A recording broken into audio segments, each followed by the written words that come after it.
my YouTube channel Online Gurukul. In this video, I am discuss about medieval history. Basically इस session में हम मध्यकालीन भारत के 15 most important questions को discuss करेंगे। यहाँ पर बात आती है भाई कि सबसे पहला क्वेश्चन है सूची 1 को सूची 2 के साथ जो है यहाँ पर मिलाना है। सूची 1 में युद्ध दिया गया, सूची 2 में संबंधित वर्ष दिया गया। उसमें से हम देखते हैं कि पानीपत का प्रथम युद्ध है, खानवा का युद्ध, चौसा का युद्ध, कन्नौज का युद्ध। और इसमें हम देखते हैं कि ईयर को दिया गया, ईयर वर्ष को दिया गया। इसमें से बात आती है कि पानीपत का प्रथम युद्ध जो है यह किसके किसके बीच हुआ था और कब हुआ था, ऐसा भी क्वेश्चन बनता है। और यह भी पूछा जा सकता है कि इसमें पानीपत के प्रथम युद्ध में किसका पराजय हुआ था या किसका विजय हुआ था। इस तरह के भी क्वेश्चंस को एराइज किए जाते हैं और स्टेट पीसीएस में ऐसा क्वेश्चंस अधिकतर एराइज किए जाते हैं। ये मिलान करने वाला जो भी क्वेश्चंस आते हैं, यहाँ पर बात आती है पानीपत की जो लड़ाई हुई थी, युद्ध हुआ था, प्रथम युद्ध यह हुआ था किनके किनके बीच, तो बाबर और इब्राहिम लोदी के बीच हुआ था। 20 अप्रैल 1526 को हुआ था यह बाबर और इब्राहिम लोदी के बीच पानीपत का प्रथम युद्ध। और हम देखते हैं कि 1526 खानवा का जो युद्ध हुआ था यह राणा सांगा और बाबर के बीच हुआ था 1527 ईस्वी में। और दोनों ही युद्ध में पानीपत की प्रथम लड़ाई और खानवा का जो युद्ध, इसमें बाबर विजयी रहा। दोनों ही युद्ध में बाबर विजयी रहा। फिर आता है चौसा का युद्ध जो कि 1539 में हुआ था हुमायूं और शेर खां के बीच। और कन्नौज का युद्ध जो कि बिलग्राम युद्ध के भी नाम से जाना जाता है और यह हुआ था 1540 ईस्वी में हुमायूं और शेर शाह के बीच। हम यहाँ शेर खां यूज किए थे, शेर शाह। जब 1539 ईस्वी में हुमायूं और शेर खां के बीच युद्ध होता है और इसमें शेर खां विजयी होता है, तो यहाँ से यह उपाधि धारण करता है शेर शाह का, शेर शाह का। अब बात आती है भाई, अब इसके बाद बात आती है, पहले हम बाबर के संदर्भ को जानने से पहले बाबर के पूर्वजों को जान ले। बाबर के पूर्वज जो थे वो मध्य एशिया मंगोलिया के रहने वाले थे। यहीं पर हम देखते हैं कि यहीं से शुरू होती है जब बाबर भारत पर आते हैं। भारत पर आक्रमण, सबसे पहली बार भारत पर आक्रमण बाबर 1519 में करता है, जो कि बाजौर और भेरा पर आक्रमण करता है। आधुनिक समय में यह पाकिस्तान और अफगानिस्तान के सीमाएं पर पड़ता है, बाजौर और भेरा। कब किया था सबसे पहली बार आक्रमण? 1519 में किया था बाबर। अब यहाँ पर बात आती है कि यह जो बाबर था कौन, और साथ ही साथ हम यह भी देखेंगे यह आए ही कहां से थे। तो मंगोलिया के रहने वाले थे, फिर ये भूमध्य सागर आए हुए थे, भूमध्य सागर, और इसके बाद जो वहां से पलायन करते हैं वो भारत को आते हैं। सबसे पहले ये काबुल को आते हैं जो कि 1504 ईस्वी में काबुल को जीतते हैं। और 1508 ईस्वी में हुमायूं का जन्म होता है, 1508 ईस्वी में हुमायूं का जन्म होता है। आगे कैरेक्टर भी हम जो पढ़े हुए थे हुमायूं, तो हुमायूं का जन्म जो होता है यह है 1508 ईस्वी। और यहीं पर बात आती है कि ये 1483 को जन्म है, 1483 को जन्म है बाबर का। और इनके पिता उमर शेख मिर्जा जो कि फरगना नाम के छोटे से राज्य के शासक हुआ करते थे पिता। इनके पिता उमर शेख मिर्जा को कबूतर को दाना खिलाने का शौक था, इनके पिता को दाना खिलाने का शौक था। और बस छत पर जो है इनके पिता कबूतर को दाना खिलाते होते हैं। और इसी में यहाँ पर होता है कि जैसे वो दाना खिलाते पीछे की ओर मूव करते हैं और फिर वो छत से गिर जाते हैं और फिर यहाँ पर इनका मृत्यु हो जाता है। तो 1494 ईस्वी में जो बंदा महज 11 साल का है वो शासन के काम को करेगा कैसे? क्या वो उस तरीके से शासन को चला सकेगा जो एक 20 ईयर्स 25 ईयर्स या जो 18 ईयर्स से जो भी एक बोल सकते हैं कि समझदारी होना चाहिए, वैसा हो सकता है क्या? तो यहाँ पर हम देखेंगे कि कैसे, किस तरह से, किस हिसाब से जो है इनके द्वारा जो है शासन के काम को चलाया जाता है, प्रशासन के काम को चलाया जा सकता है। जब मैं इस पर बाबर के थ्योरी पर आऊंगा, जब बाबर का जो कालखंड आएगा 1526 ईस्वी से 1530, तो इसमें जो भी एक स्पेसिफिक लेक्चर होगा उसमें हम जरूर इन सभी चीज़ों को कवर कर देंगे। यहाँ पर मोटे तौर पर हम जान लें कि जब बाबर गद्दी पर बैठता है, जब यह शासक बनता है 1494 ईस्वी में, फिर चाचा के द्वारा जो है कहीं ना कहीं जैसे ही इनके पिता का मृत्यु होता है, चाचा के द्वारा यहाँ पर बात आती है कि हम क्यों नहीं इसके शासन को या इसके साम्राज्य को अपने आधिपत्य में कर लें। और यही पर्पस से, यही उद्देश्य से इसके चाचा के द्वारा आक्रमण कर दिया जाता है। फिर वो पलायन करते हैं और फिर वह आ जाता है कहाँ, 1504 में काबुल, 1504 में काबुल, फिर 1519 में भारत को, 1519 में भारत को। और यही 1526 ईस्वी में जो है कहीं ना कहीं इब्राहिम लोदी और बाबर के बीच युद्ध होता है, जो कि भारत को ये आते होते हैं। और फिर यह इनका निशाना होता है दिल्ली। और फिर यह जो है बाद में जा करके यहाँ पर भारत में एक वंश की स्थापना करता है जिसका नाम होता है मुगल वंश, जिसका नाम होता है मुगल वंश। मुगल वंश की स्थापना की जाती है बाबर के द्वारा।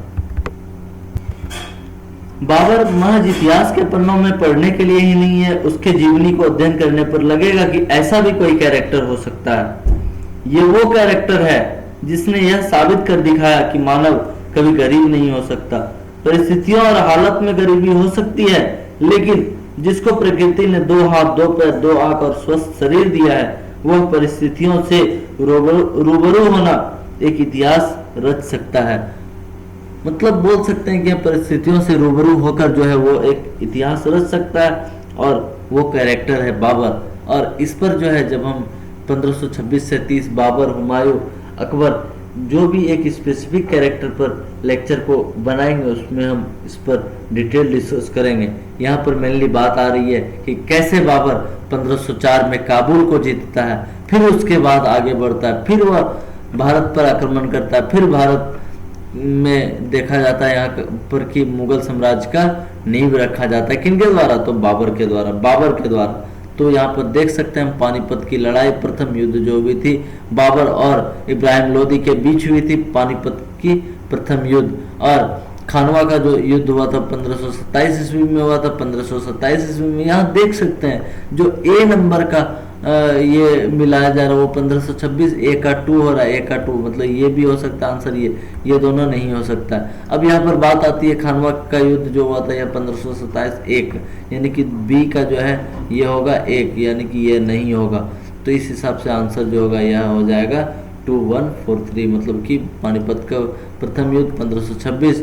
ध्यान रखिएगा यहाँ पर पानीपत की दूसरी लड़ाई हम नहीं बोल रहे हैं, दूसरी लड़ाई हुई थी वह 1556 में हुई थी। पानीपत का प्रथम युद्ध जो है, प्रथम युद्ध जो है यह 1526 में हुई थी। चौसा का युद्ध होता है भाई, यह होता है 1539 ईस्वी में हुमायूं और शेर खां के बीच। कन्नौज का युद्ध 1540, इसमें इसको याद रख लीजिए। और बाबर की मृत्यु हो जाती है 1530 ईस्वी में, पहले आगरा के आराम बाग में इसको रखा गया सबको, फिर बाद में काबुल ले गया और वहां पर जाकर के दफनाया जाता है, जहाँ की उसका टॉम मकबरा बना हुआ।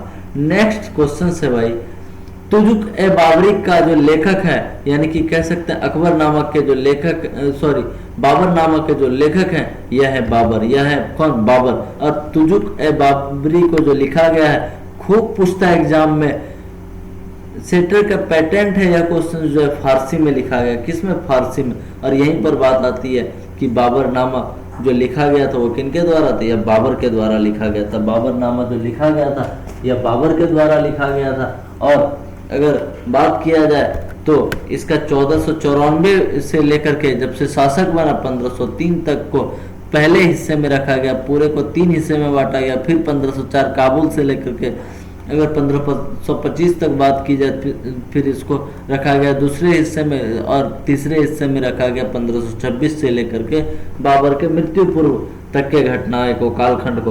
अब बात आती है नेक्स्ट क्वेश्चंस की।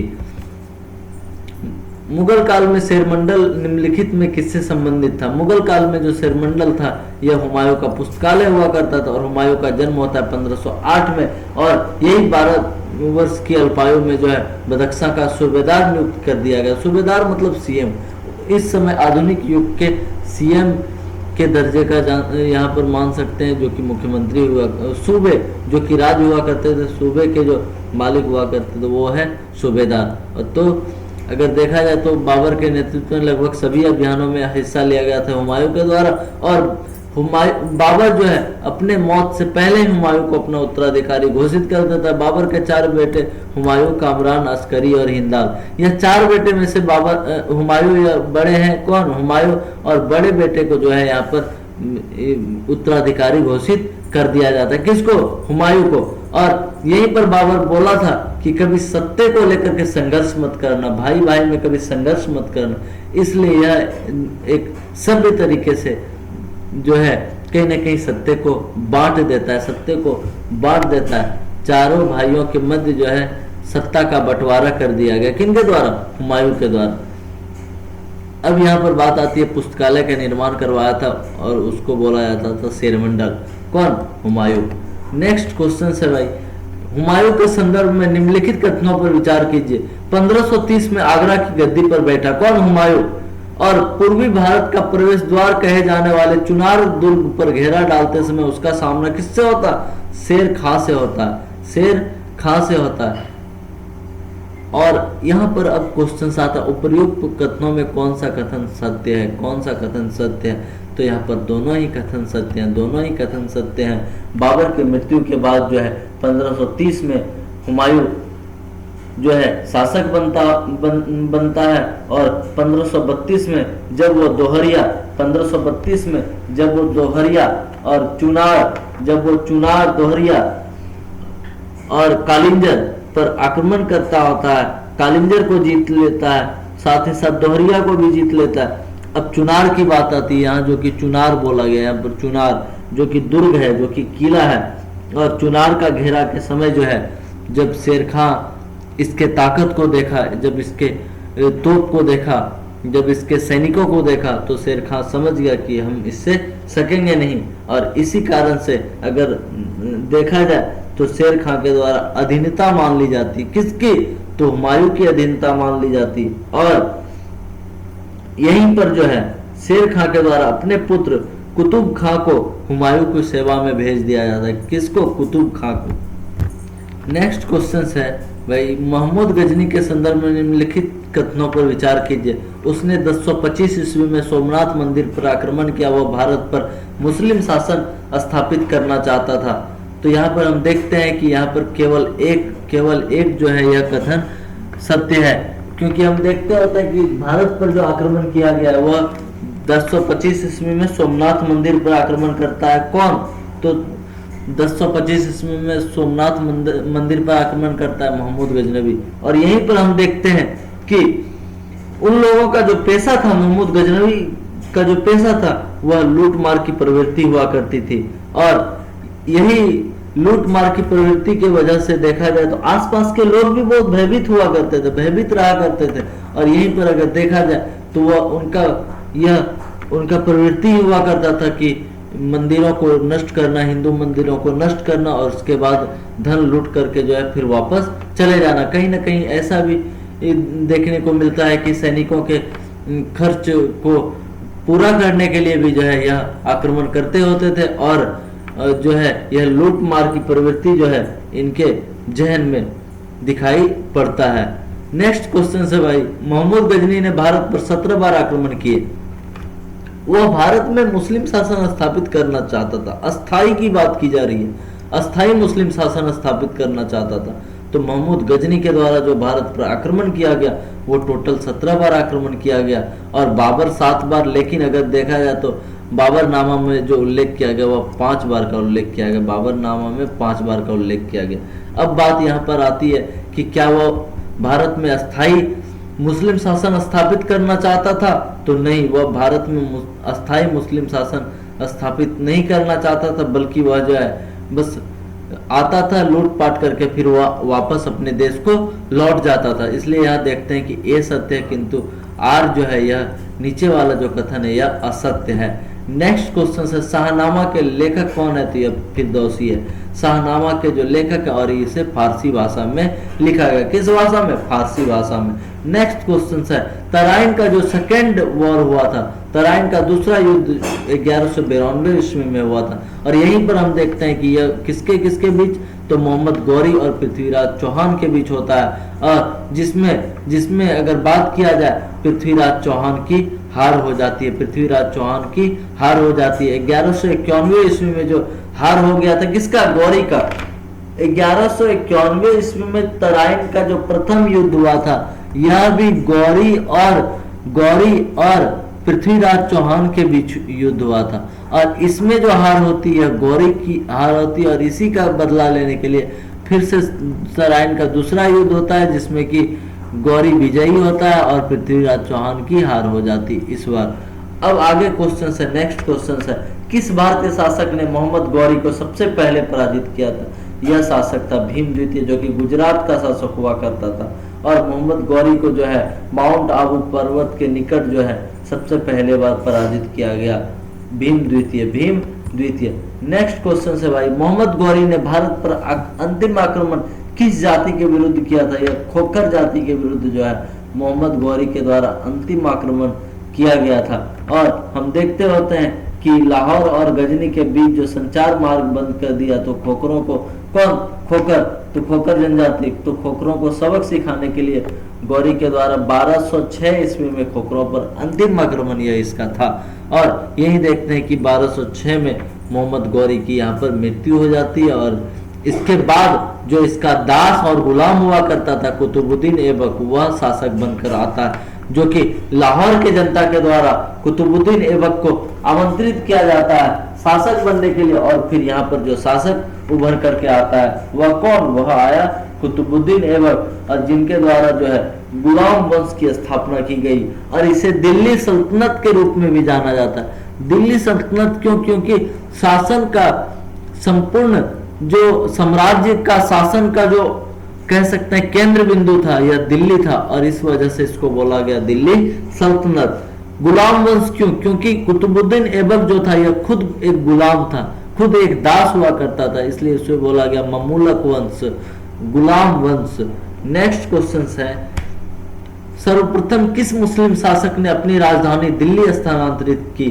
तो यह दिल्ली राजधानी लाने वाला जो शासक हुआ करता था यह इल्तुतमिश द्वारा जो यह राजधानी है यह लाहौर से दिल्ली लाया गया था। इल्तुतमिश के द्वारा जो है राजधानी लाहौर से दिल्ली लाया गया था। और यहाँ देखते हैं कि इल्तुतमिश भी जो था यह कहीं ना कहीं इल्तुतमिश जो था यह भी कहीं ना कहीं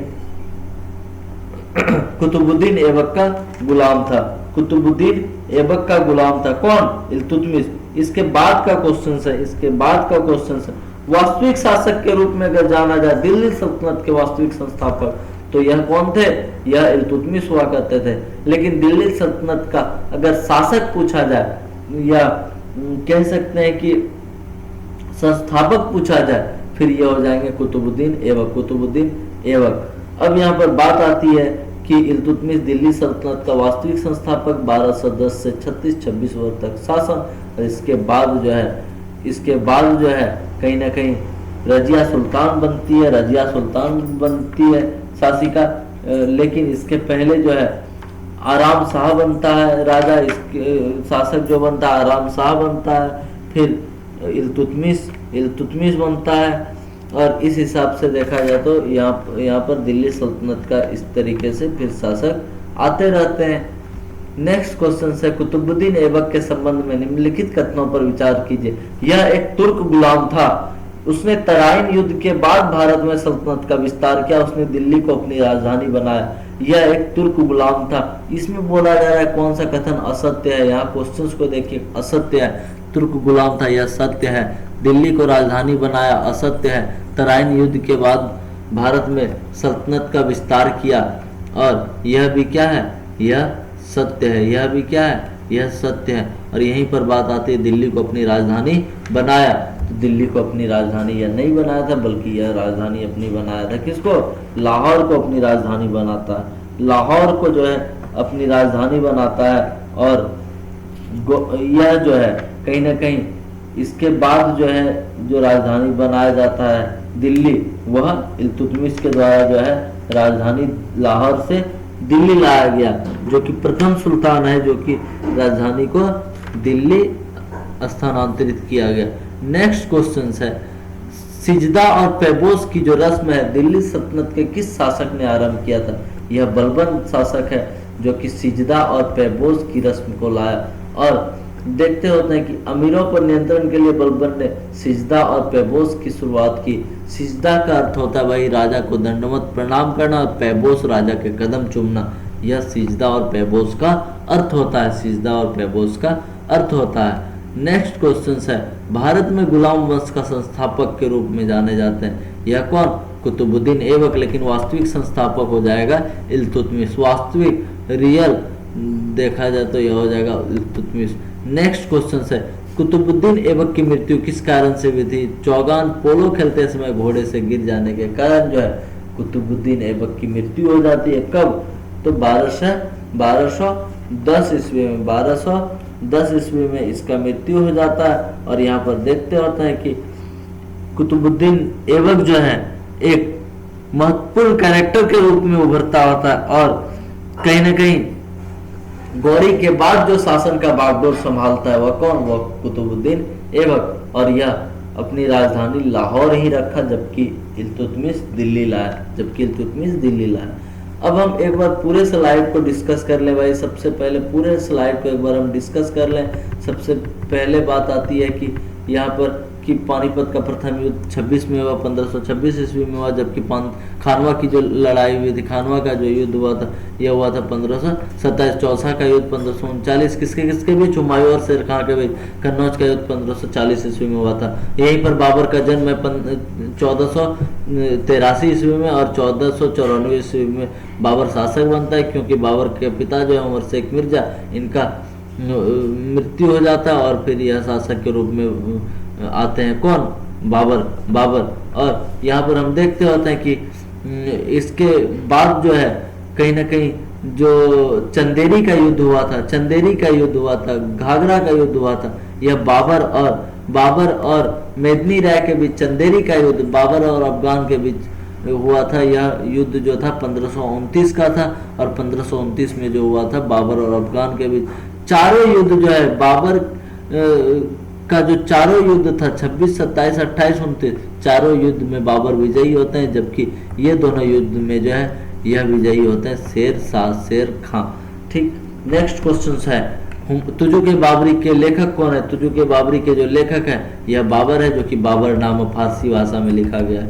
नेक्स्ट क्वेश्चन, मुगल काल में शेरमंडल यह जो था हुमायूं का पुस्तकालय हुआ करता था। नेक्स्ट क्वेश्चन, हुमायूं के संदर्भ में 1530 में यह गद्दी पर बैठता है जब पिता का मृत्यु हो जाता है। किसका? बाबर का। और चुनार दुर्ग पर घेरा डालते समय शेर खां से और शेर खां अधीनता मान लेता है। नेक्स्ट क्वेश्चन, महमूद गजनी के समय 1025 में सोमनाथ मंदिर पर आक्रमण किया था। मुस्लिम शासन स्थापित करना नहीं बल्कि इसका जो पेशा था यह लूट मार का, इसका जो एक कह सकते हैं कि इसका यह जो है एक रणनीति हुआ करता था। नेक्स्ट क्वेश्चन है, महमूद गजनी ने 17 बार आक्रमण किया, यह शासन स्थापित नहीं करना चाहता था। नेक्स्ट क्वेश्चन, शाहनामा के लेखक फिरदौसी। तराइन का दूसरा युद्ध कब लड़ा? यह 1192 जिसमें कि पृथ्वीराज चौहान की हार होती है। किस शासक ने मोहम्मद गौरी को सबसे पहले पराजित किया था? भीमद्वितीय, जो कि गुजरात के शासक हुआ करते थे। नेक्स्ट क्वेश्चन, मोहम्मद गौरी ने भारत पर अंतिम आक्रमण खोंकर जनजाति के विरुद्ध किया था। नेक्स्ट क्वेश्चन, सर्वप्रथम किस मुस्लिम शासक ने अपनी राजधानी दिल्ली तो इल्तुतमिश, पहले जो राजधानी था कुतुबुद्दीन ऐबक, वह लाहौर राजधानी को रखा था। नेक्स्ट क्वेश्चन यहाँ पर है, कुतुबुद्दीन ऐबक के संबंध में वह तुर्क गुलाम था, दिल्ली को अपनी राजधानी बनाया, गलत। और तराइन युद्ध के बाद भारत में सल्तनत का विस्तार किया, सही। ठीक। इसके बाद का क्वेश्चन आता है, सिजदार पेपोस बलबन लाया था, लौ और रत्नीति बलबन लाया था, घोड़ा दागने की जो प्रथा थी वह बलबन लाया था। नेक्स्ट क्वेश्चन, भारत में गुलाम वंश का संस्थापक ऐबक। कुतुबुद्दीन ऐबक की मृत्यु जो हुई थी वह पोलो चौगान खेलते समय जो घोड़े से गिर जाने के कारण हुई थी। अब जो नेक्स्ट क्वेश्चन आएगा भाई, यह MCQs को ही हम कवर करेंगे और यह रहेगा इंडियन पॉलिटी के जो है कॉन्स्टिट्यूशन असेंबली, संविधान सभा पर रहेगा। अगला लेक्चर जो रहेगा वह संविधान सभा के बारे में रहेगा और कहीं ना कहीं संविधान सभा के थ्योरी को भी हम अगले लेक्चर में डिस्कस करेंगे। Thank you.